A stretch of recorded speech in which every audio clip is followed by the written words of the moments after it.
Бул жашоодо кээ бир адамдар бар, жашоодо узак жашайт, көп жашайт, элине, жерине көп зыян алып келет. Кээ бир адамдар бар, бул дүйнөдө аз жашайт, бирок элине, жерине өтө көп пайда алып келет.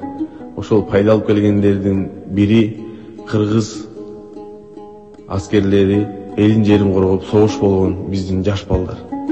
Өздөрү 10 күнүнүн бири эле ачылбай өтүп, өзүнүн эли үчүн, жери үчүн, мекени үчүн тарыхта кала турган өзүнүн элин жерин коргоп, бул дүйнөнү кошайтып кетишти. Өтүп кеткендердин баарын Аллах Таала өзүнүн мээримине алып, жайын жаннаттан берген болсун.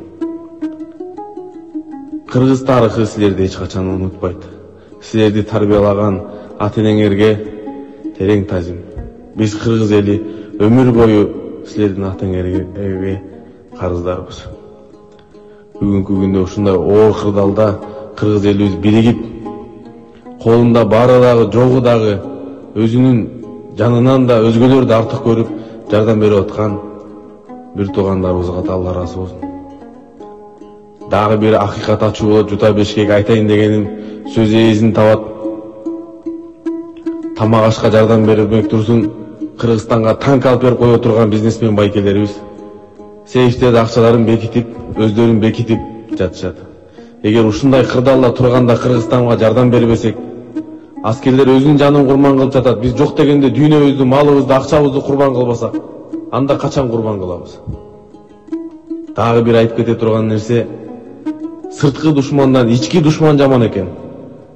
Жалаяктай болгон өзүнөн жакшы сөз чыкпаган, жамандыктын баарын жалаяктай жайып жүргөн, букадай болгон көзү жакшылыкты көрбөгөн, же элдин жакшылыгын көрбөйт, же бийликтин жакшылыгын көрбөйт, ортодо чыр чыгарып сындаган, диванда отурган эксперттерге айтар элек.